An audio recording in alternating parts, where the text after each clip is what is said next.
그러면서 의자에 앉아 있는 분들이 누군지가 이제 막 이게 그 의자를 지나갈 때마다 누가 앉아 있는지가 눈에가 이제 선해요.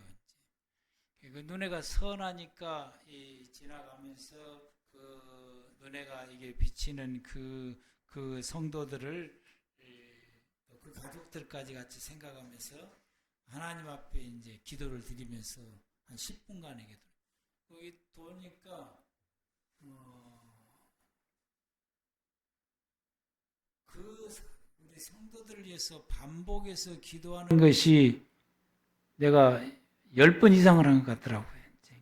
돌 때마다 이게 하게 되니까 뭐 여러 바퀴를 도니까 돌 때마다 한 사람을 돌 때마다 이게 한 바퀴 돌 때마다 한 번씩 하니까 여러 번 이게 기도를 하게 되는데 그림을 이제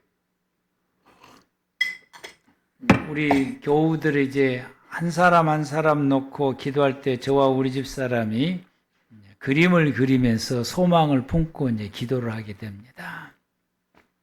이 사람은 삶에 이런 은혜들이 있고 이런 축복들이 있고 또 그 개인적으로 또 신앙 부분에 있어서 하나님 앞에 이런 부분들에 있어서 이런 그 꿈을 가지고 기도를 하다 보게 되니까 여러분을 향한 영적인 욕심이 생겨나게 되는 거예요. 영적인 욕심이. 이보다 조금 더 여러분들을 향하여서 여러분들이 나 이 정도면은 믿음 생활 잘하는 것 같은데 한데도 끊임없이 채찍을 가하는 거예요. 왜? 욕심 때문에 그래. 욕심 때문에. 더 이렇게 큰 욕심 때문에. 그런데 이런 욕심을 가지고 여러분들을 이렇게 바라보면서 기도하고 있는데 엉뚱없는 데서 혜성같이 이 등장하는 성도가 서울에서 생겨버렸어요. 변호사가. 이 생각지도 못하는 이 믿음이 이렇게 높으니 정말로 우리가 꿈꾸고 바라고 원하는 그런 가장 아름다운 신앙의 모습으로 성장해가는 모습을 보니까 우리 교훈들을 우리 눈앞에 있는 우리 성도들을 향한 이 욕심 때문에 이제 스트레스를 받는 거예요. 이제 욕심 때문에. 근데 그 스트레스를 저보다 우리 집 사람이 더 많이 받아. 여러분을 향한 이 욕심 때문에 스트레스를 더 많이 받고 더 많이 기도하게 되고 더 많이 여러분을 향해서 요구하게 되고 채근하게 되고 이러게 되는 거죠. 여러분들이 보대끼다고 하지 마시고 너무 채근한다고 우리를 향해서 책망하지 마시고 원망하지 마시고 불평하지 마시고 우리 목사님 사모님이 나를 이렇게 사랑하셔서 나로 하여금 나는 이만큼밖에 안 되는데 이렇게 크게 되기를 원하시는구나 라고 하는 그 마음을 여러분들이 같이 공감을 하시고 여러분들이 그게 도달할 수 있는 그렇게 도달할 수 있는 여러분의 믿음을 성장을 시키고 또 꿈을 키우시고 나갈 수 있기를 바랍니다. 아멘. 그렇게 있기를 바랍니다. 오늘은 제가 본문을 들어가야 되는데 아직 못 들어가고 있는데요. 너무 기뻐요, 이제. 왜냐하면 오랫동안 내가 기도를 해왔어요. 우리 집사 임명을 했는데 그 다음부터 안 보이더라고. 그래서 이제 엊그저께 하나님 앞에 기도를 올렸어요. 늘 기도를 하고 있었는데 또 하나님께서 또 이분이 목말라 하는 것이 승진인데 또 기도를 하면 하나님께서 또 그렇게 또 해주시더라고. 너무 감사하고. 근데 이제 앞으로 있을 이 승진을 놓고서도 제가 기도가 들어가기 시작을 했는데 기도하는데 하나님께서 이게 뭐라고 응답하면 이제는 그가 내 앞에 와서 그의 입으로 내게 고할 때 내가 그것을 이루어 주리라 라고 하시더라고요. 그러면 하나님 그분이 주님 앞에 나오게 해 주십시오 라고 기도를 했더니 오늘 그게 이루어졌어요. 그 기도가 하나님께서 제게 응답해 주시고 글을 하나님 앞에 이렇게 나오게 해주신 것. 그래서 하나님께서 이렇게 이끌어 주신 것에 대해서 내가 너무 감사하고 하나님께서 이렇게 또 응답해 주신 것이 너무 감사하고 그래서 앞으로도 또 소망이 있구나. 또 기도의 제목에 대한 확실한 믿음을 가지고 기도할 수 있겠구나라고 하는 기대감을 가지게 되고 또 여러분 한 사람 한 사람을 놓고서 또다시 또 기대감을 가지고 내가 여기 예배당을 이제 10분 돌 것이 아니라 20분을 돌아야 돼요. 그러면 배로 더 기도하는 거예요. 이제 20분을 돌아야 되겠구나라는 생각을. 그렇게 도니까 또 어떻게 되냐면은 내 몸도 또 더 좋아지는 것 같아요. 일석이조인 것 같아요. 내 몸도 좋아지고 또 성도들에서 기도할 수 있으니까 또 좋아지게 되고 하나님의 놀라운 은혜와 축복이 여러분과 여러분의 가족 가운데 넘치기를 축복합니다. 여러분의 기도를 하나님 반드시 들어주십니다. 지난주 말씀에 오늘 본문을 통해서 내 눈을 열어 주님을 보게 하소서라고 하는 기도의 제목을 가지고 우리가 말씀을 받았습니다. 우리는 예수 그리스도를 바로 보게 될 때에 우리가 예수님의 생각과 예수님의 마음을 가지게 됩니다. 그렇게 되면은 우리가 예수님의 관점에서 나를 볼 수 있게 되고 내 이웃을 보게 되고 내가 처해 있는 내 주변의 모든 상황을 내가 예수님의 시각으로 바라볼 수가 있게 됩니다. 그렇게 되면은 나와 내 이웃과 내 주변의 상황에 대해서 내가 예수님의 시각으로 바라보게 되니까 영적으로 정확하게 판단할 수가 있게 되는 거예요. 이걸 정확하게 판단할 수 있게 되니까 여기에 내가 어떻게 말을 해야 되고 어떻게 행동을 해야 되고 내가 어떻게 살아야 될 것인지를 알 수 있게 되고 또 그렇게 말하게 되고 그렇게 행동하게 되고 그렇게 우리가 생활을 할 수 있게 됩니다.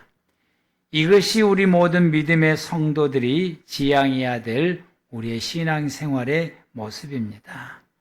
그런데 오늘은 같은 본문으로 다른 관점에서 말씀을 주셨습니다.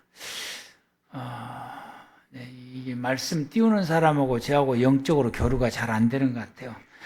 저 제목이 안 나오기를 바랬는데, 그래서 지금 나오기를 바랬는데, 먼저 나왔는데, 그래서 오늘 말씀의 제목이 누가 죄인인가? 누가 죄인인가? 이 본문을 통해서 하나님께서 말씀을 주시기를 누가 죄인이냐라고 하는 것입니다.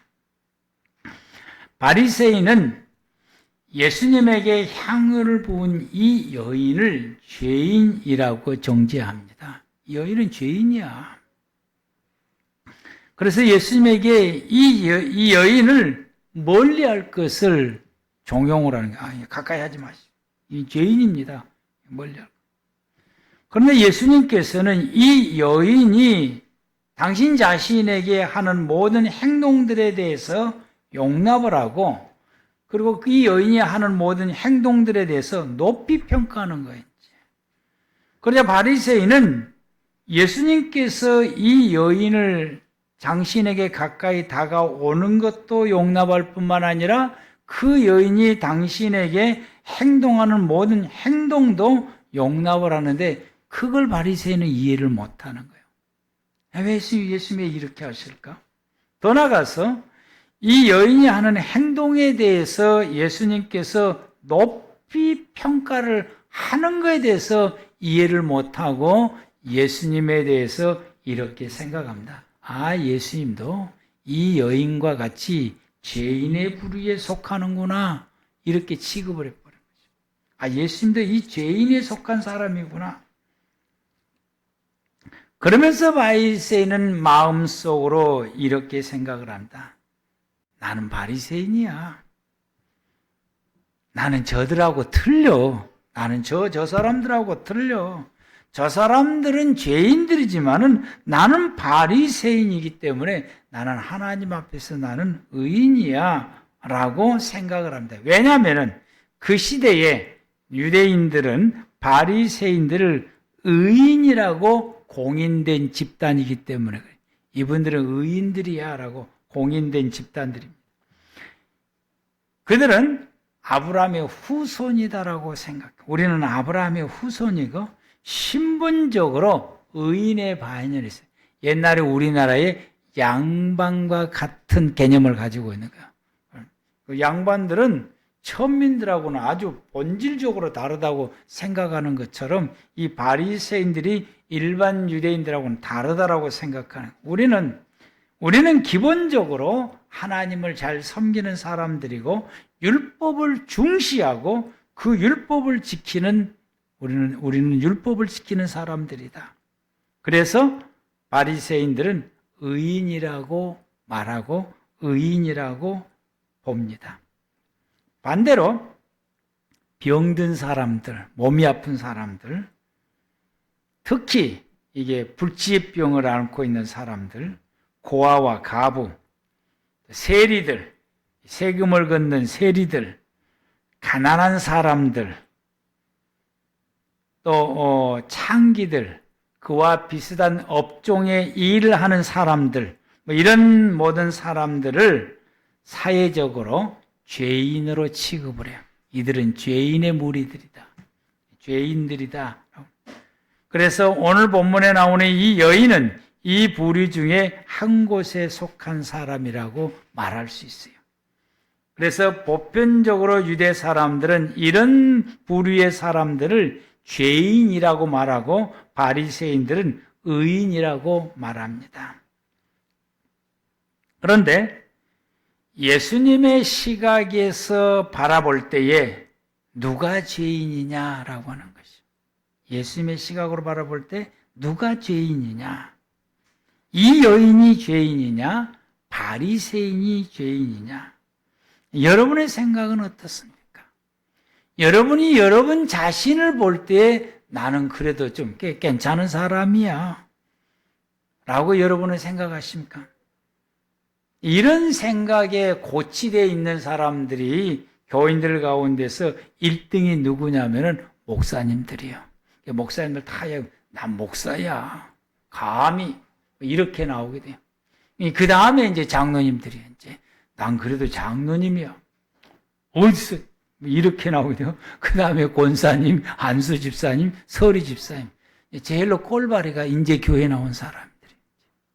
이런 생각들을 가지고 있는데 여러분들은 여러분의 자신을 나는 죄인이야라고 생각을 하십니까? 아니면은 나는 그래도 괜찮아.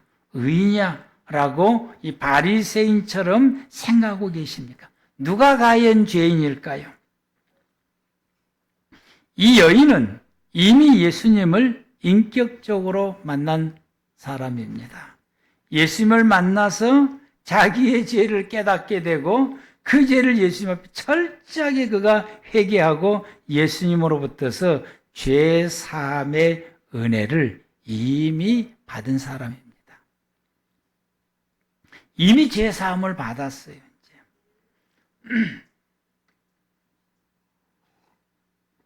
성경을 연구하는 학자들 가운데서 일부는 이 여인이 막달라 마리아라고도 합니다.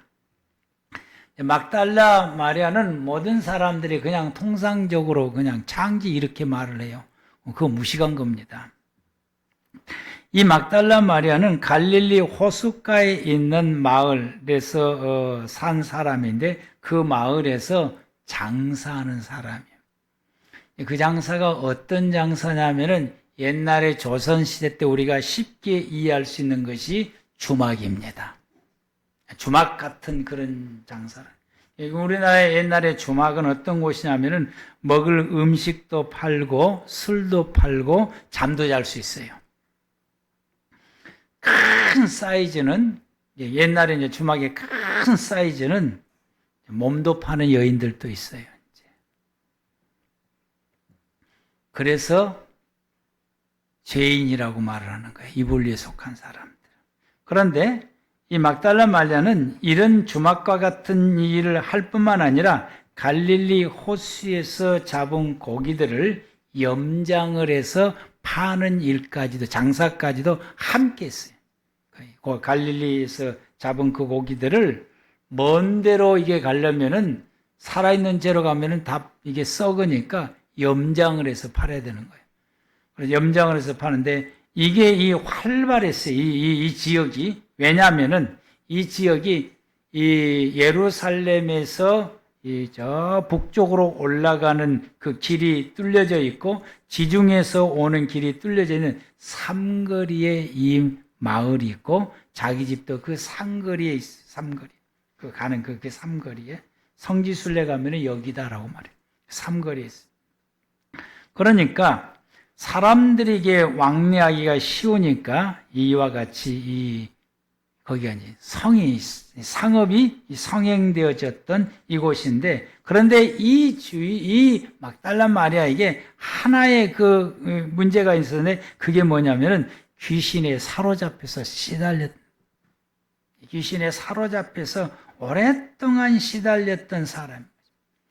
예수님을 만나서 그의 죄를 깨닫게 되고 자기의 죄를 예수님 앞에 철저하게 회개하게 되니까 예수님이 그 모든 죄를 용서해 주심과 동시에 그를 계속해서 시달리게 했던 귀신을 물리쳐 주심으로 몸과 마음과 영혼이 치유돼서 회복된 것이죠.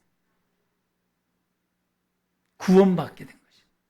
그 은혜가 너무 크고 그게 너무 기쁘고 너무 감사해서 눈물로 예수의 발을 씻고 머릿돌로 닦으며 자신이 그토록 소중하게 여겨 간직해 왔던 향유를 예수의 발에 깨트려서 부어드린 것입니다.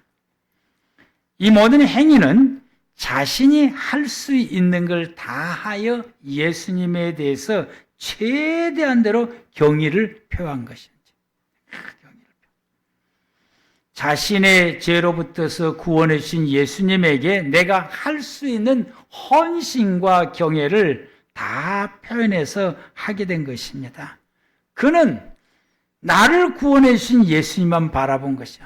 자기가 했던 그 모든 주변 자기가 알고 있는 모든 사람들, 또 자기가 예수님 앞에 했던 이 모든 행동들을 보고 사람들이 비난하고 조롱하고 하는 거 그게 귀에 들리지도 않고 그 개의치도 않아요. 오직 나를 구원해 주신 예수님만 바라보고 그분을 섬기고 그분을 경외하고 그분을 경배하는 일에만 집중하는 것이 이 여인이 오늘 본문에서 하는 행동인 것입니다. 왜냐하면 이 여인이 이렇게 하는 것은 예수님으로부터서 죄 사함의 은혜를 받은 것이 그 은혜가 너무 크고 구원받은 복이 너무 크게 여겼기 때문에 나는 예수님으로부터서 큰 은혜를 입었다. 큰 사랑을 입었다고 여겼기 때문에 예수님 앞에 이와 같이 행동을 하게 된 것입니다. 이 여인은 죄 사함을 입은 여인입니다. 그러니 이 여인에게는 죄가 없는 의인입니다. 이 여인은 죄인 중에 죄인이지만은 자기의 죄를 예수님 앞에 회개함으로 그 죄를 사함을 입어서 이제는 죄가 없는 의인이 된 것입니다. 모든 사람이 다 이 여인을 죄인이라고 정죄하지만 예수님은 이 여인을 죄 사함을 입은 의인이라고 높이 평가하신 것입니다. 오늘 본문 47절에서 예수님께서 바리새인에게 이 여인에 대해서 분명하게 말씀하시기를 그의 많은 죄가 사하여졌도다 라고 말씀하십니다. 그의 많은 죄가 사하여졌도다. 과거 완료형으로 말씀하신 것이다. 그의 많은 죄가 사하여질 것이다 라고 말씀하신 것이 아니라 사하여졌다 라고 말씀하시게 됩니다. 이 여인의 많은 죄, 이 여인의 많은 죄는 헬라말로 그 다음 앞에 거 그 다음 거기 맞나? 그래. 많은 죄 이거 헬라말로 이제 프라이라고 하는데 모든 죄 그래서 모든 죄가 사하여졌다. 회개하는 그 순간까지 지난 날의 모든 죄가 사하여졌도다라고 말씀하시는데 이 사하여졌도다가 히브리 헬란 말로 앞에 온 타이라고 하는데 완료형 동사입니다. 그래서 이걸 풀게 되면 이렇게 돼요. 너의 모든 죄가 사함받아 지금은 죄 없는 온전한 상태다. 이 말씀이에요. 너의 모든 죄가 사함받아 지금은 죄 없는 온전한 상태다. 이 여인은 자신의 죄를 철저하게 하나님 앞에 회개하여 그 죄 사함의 은혜를 입었습니다. 죄인이 자기 죄를 철저하게 회개하여 예수님께 죄 사함을 입으면 그때부터는 죄인이 아니라 의인입니다. 아멘. 의인입니다. 그러므로 죄인이었던 이 여자는 죄 사함을 입은 의인이 된 것입니다. 왜냐하면 예수님께서 그 죄를 사하여 주셨기 때문입니다. 그래서 이 여인은 더 이상 죄인이 아닌 것입니다. 여러분, 우리가 자신의 죄를 깨닫고 회개하여 예수님의 보혈로서 죄 사함의 은혜를 입으면 그때부터서는 죄인이 아니고 의인입니다. 아멘. 의인. 그래서 로마서 3장 23절에서 24절에 말씀하시기를 모든 사람이 죄를 범하였음에 하나님의 영광에 이르지 못하더니 그리스도 예수 안에 있는 성령으로 말미암아 하나님의 은혜로 값없이 의롭다 하심을 얻은 자 되었느니라. 예수 그리스도의 피로 죄 사함을 힘입어 이 죄 사함을 힘입게 되면은 하나님 앞에서 의로운 자가 된다라고 말씀하시게 됩니다. 여러분, 바리새인을 한번 봅시다. 바리새인은 자신은 의인이라고 자부를 합니다. 모든 사람들 앞에 나 의인이야. 나 바리새인이야. 나 저 여자하고는 틀려. 나는 이 죄 없어. 난 죄 없는 의인이야. 라고 우기게 됩니다.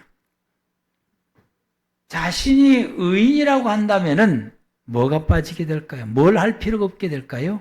회개할 필요가 없는 거예요. 왜? 나는 죄가 없으니까. 죄가 없다라고 생각하는 사람들은 회개할 필요가 없어요. 그래서 회개하지 않습니다. 회개하지 않는 사람은 죄 사함을 입지를 못합니다. 많은 사람들이 이렇게 생각해요. 자신은 죄가 없다고. 씻을 수 없는 죄를 가지고 있으면서도 죄가 없다라고 말합니다.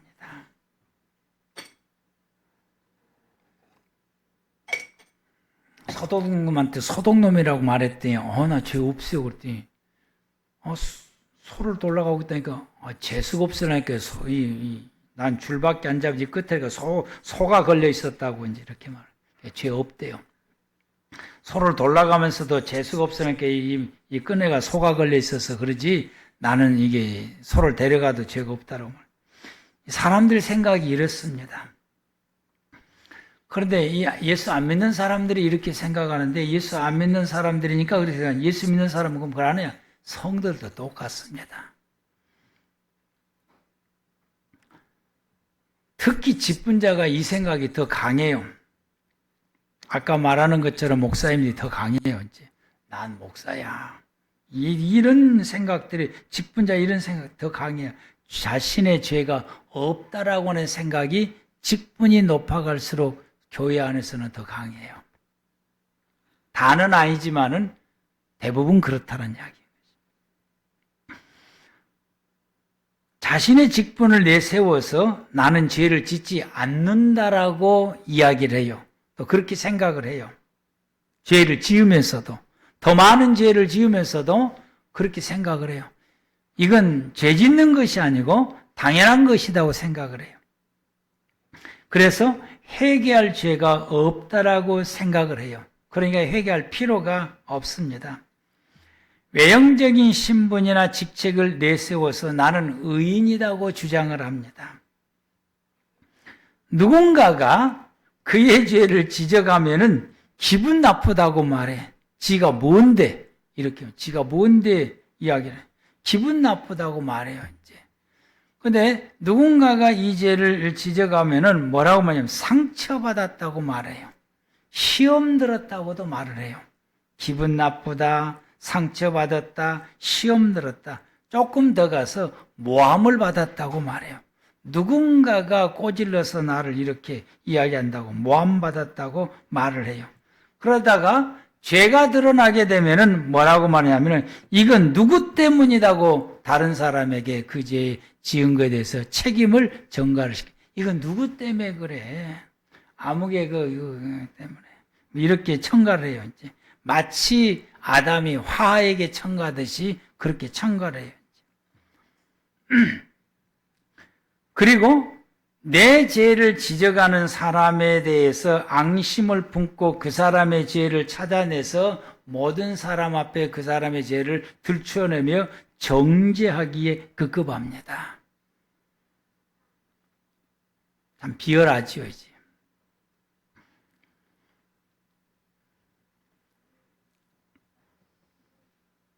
여러분, 누가 죄인입니까? 자신의 허물과 죄를 깨닫지 못한 사람이 죄인입니다. 깨달아도 감추고 포장한 사람이 더욱 죄인입니다. 자기의 죄를 회개하지 않는 사람이 죄인인 것입니다.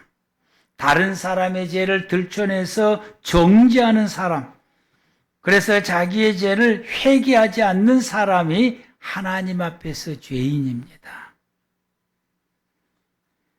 왜냐하면 죄를 회개하지 않으면 죄 사함을 입지를 못하기 때문에 죄인인 거예요. 그래서 회개하지 않는 죄가 제일 무서운 겁니다. 왜냐하면 그 죄를 용서받을 수 있지를 못하기 때문에 그래. 죄를 회개해야 그 죄의 용서를 받을 수 있는데 죄를 회개하지 않으면 죄 용서를 받지 않기 때문에 그는 여전히 죄인 가운데 있는 것입니다. 그러므로 오늘 본문 말씀 가운데서 모든 사람들이 다 손가락질하며 죄인이라고 말하는 이 여인이 죄인이 아니라 나는 죄 없다라고 말하는 바리새인이 하나님의 눈으로 볼 때에 또 사실적으로 볼 때 그가 죄인입니다. 예수님께서는 오늘 본문 가운데 44절에서 46절 말씀 가운데에 이 바리새인이 자기의 죄를 인정하지 않으니까 그 죄를 지적하며 말씀하십니다. 내가 내 집에 들어올 때 너는 내게 발 씻는 물도 주지 아니하였고 너는 내게 입 맞추지도 아니하였으며 너는 내 머리에 감람류도 붓지 않았다라고 말씀하십니다. 예수님께서 바리새인에게 이 죄를 지적했음에도 불구하고 그는 자기의 죄를 깨닫지를 못하고 회개하지도 않습니다. 자기의 죄를 인정하지 않는 거예요. 자기의 죄를 인정하지 않으면 회개하지 않습니다.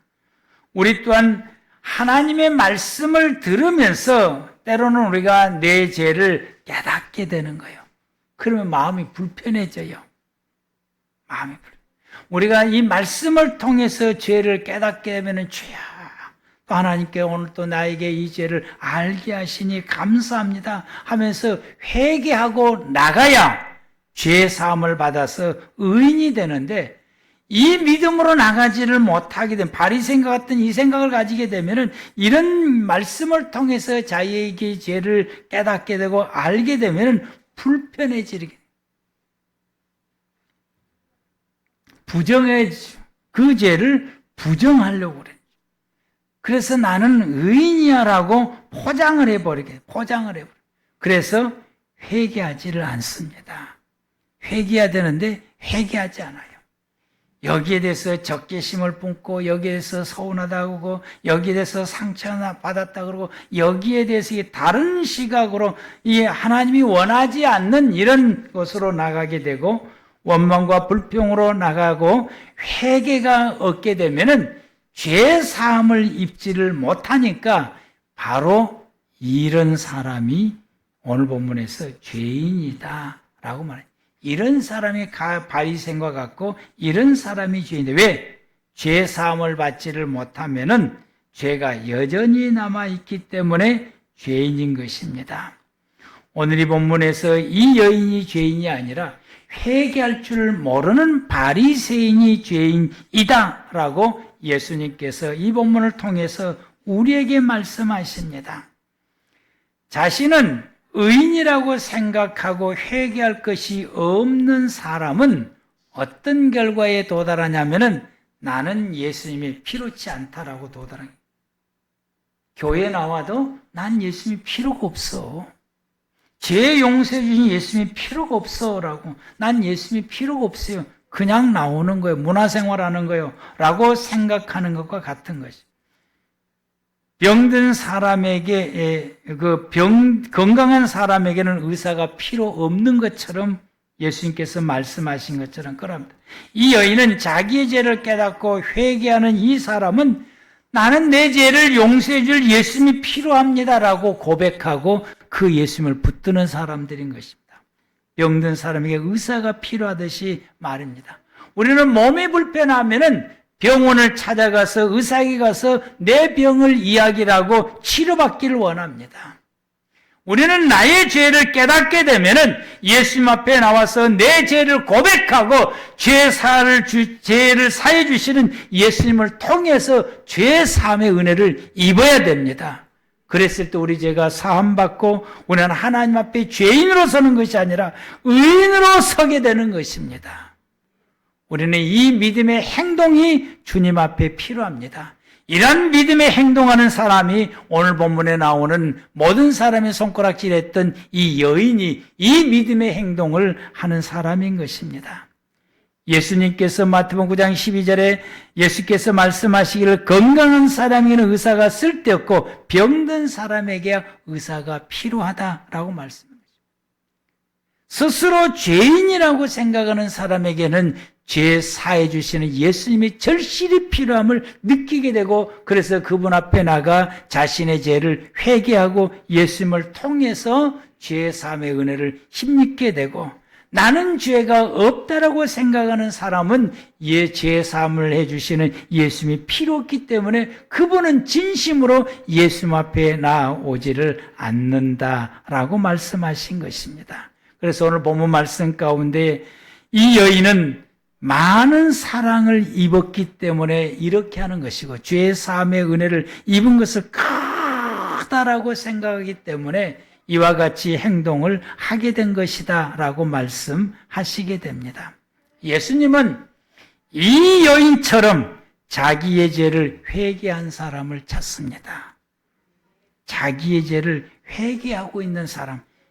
누가 자기의 죄를 깨닫고 내 앞에서 그의 죄를 고백하며 죄 용서함 받기를 원하는지 그 사람을 예수님께서 찾고 있어요. 왜냐하면 회개한 사람에게 죄를 용서해 주시려고 말하는 것입니다. 용서해 주시려고. 예수님의 비유 말씀 가운데 누가복음 18장 9절과 14절 말씀 보면은 바리새인과 세리의 기도가 있습니다.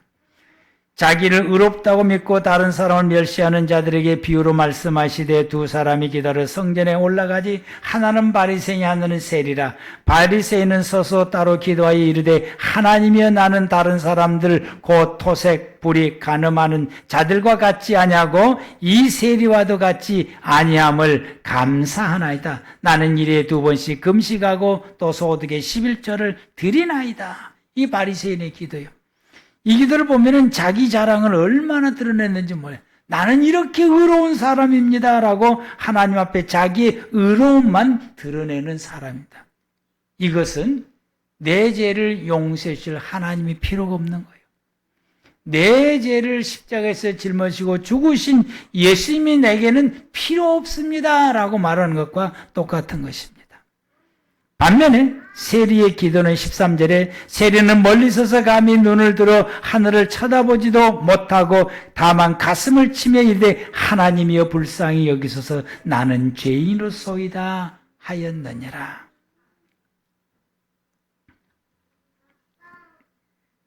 이때 예수님께서 이 두 사람의 기도 중에 죄 사함을 입은 사람은 세리다라고 말씀했어요. 왜냐하면 세리는 자신이 죄인임을 회개하며 기도하였기 때문입니다. 여러분, 누가 의인입니까? 죄 사함을 입은 사람이 의인입니다. 자신의 죄를 깨닫고 회개한 사람입니다. 여러분, 누가 죄인입니까? 죄 사함을 입지를 못한 사람이 죄인입니다.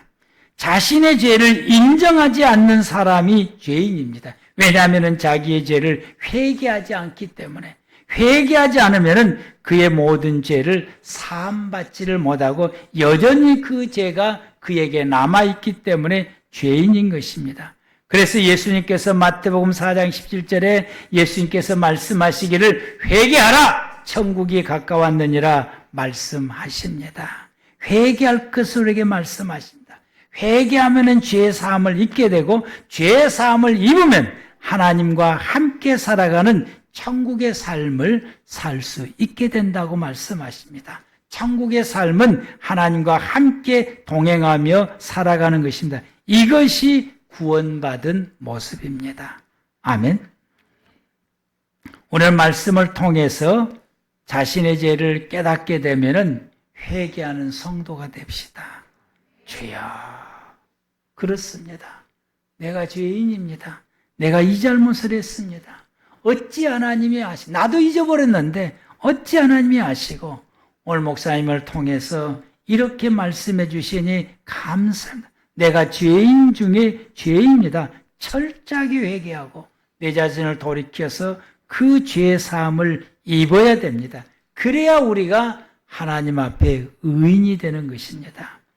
죄 사함을 입은 성도가 비로소 하나님이 내 안에 거하게 되고 내가 하나님 안에 거해서 하나님과 함께 생활해가는 천국의 삶을 살 수가 있게 됩니다. 모든 사람은 죄인이라고 로마서 3장 10절에서 12절에 말씀하십니다. 기록된 바 의인은 없나니 하나도 없으며 깨닫는 자도 없고 하나님을 찾는 자도 없고 다 치우쳐 함께 무익하게 되고 선을 행하는 자가 하나도 없나니 행하는 자가 없나니 하나도 없도다라고 말씀하십니다. 회개하지 않은 모든 사람은 죄인입니다. 회개하지 않으면 그 죄가 영원히 남아있기 때문에 그러합니다. 사람들은 회개를 잘 하지 않습니다. 여러분은 어떻습니까? 회개는 자기의 죄를 인정하는 것이기 되기 때문에 회개를 안 하려고 그래요. 자기 죄를 인정하지 않아서. 그래서 포장을 해요. 의인이라고 포장을 해요. 나는 착하다. 나는 의로운 사람이다. 나는 죄 안 지었어. 라고 포장을 해요. 성도들 가운데서는 그래도 나는 예배를 잘 드려. 전도도 잘해. 성경도 열심히 읽어. 기도도 열심히 해. 나만큼 신앙생활은 잘하는 사람 없어. 라고 포장을 해요. 그래서 나는 의인이라고 말하고 죄인이 아니다라고 말해요. 의인이라고 생각하는 사람은 죄를 회개하지 않는다라는 데 문제가 있는 거예요. 자신의 죄가 없다라고 생각하기 때문에 이 사람들은 회개하지 않습니다.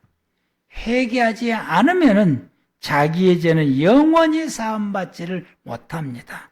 그만 하나님 앞에서 영원히 죄인인 것이요. 영원한 죄인은 영원한 천국에 가지 못하고 영원한 지옥에 들어가게 됩니다.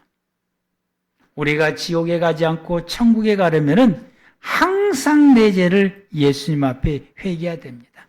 그래서 예수님은 회개하는 사람을 찾습니다. 죄 사함의 은혜를 주시려고, 그의 모든 죄를 사하시려고, 그래서 그를 천국으로 인도하려고 회개한 사람을 찾습니다. 그럼 우리는 나는 죄인임을 하나님 앞에서 인정해야 됩니다. 그리고 나의 죄를 항상 기억해내고 찾아내야 됩니다. 내 죄가 생각날 때마다 하나님 앞에 회개해야 됩니다. 우리는 다른 사람이 내 죄를 지적할 때에 그 사람을 나쁘다고 말한 것이 아니라 고맙다고 생각하고 그 죄를 하나님 앞에 회개해야 됩니다. 하나님이 나로 하여금 이 죄를 알게 해주신 것이 너무 감사하고 너무 감격해하며 하나님 앞에 눈물로 회개해야 되는 것입니다. 그래서 우리가 날마다 죄를 생각해야 되고 그 죄를 우리가 회개해야 되고 누군가가 지적해 줬을 때 감사하게 생각하고 그 죄를 회개해야 됩니다. 그럴 때 우리의 모든 죄가 예수의 보혈로 사함을 받습니다. 죄 사함을 입으면 그때부터 우리는 죄인이 아니고 의인입니다. 그럼 우리가 하나님과 함께 사는 복을 누리게 되고 영원한 천국에서 영생을 누리게 됩니다. 예수님은 이 은혜를 주시려고 지금도 내일도 주님 오시는 그날까지 회개하는 사람을 찾습니다. 우리 모두 다 회개하여 죄 사함을 입어서 하나님 앞에서 의인이 되시기를 바랍니다. 그래서 매일같이 하나님과 동행하며 생활해가는 복된 귀한 삶을 생활해가는 우리 꿈의 교회 모든 성도 여러분 되시기 바랍니다. 그래서 여러분들이 예수 안에 살아가는 생활이 행복하고 기쁘고 감사하고 하나님께서 우리를 돌봐주시고 보살펴주시는 그 은혜 속에서 복되게 살아가는 삶을 사시기를 진심으로 축복합니다. 기도하겠습니다.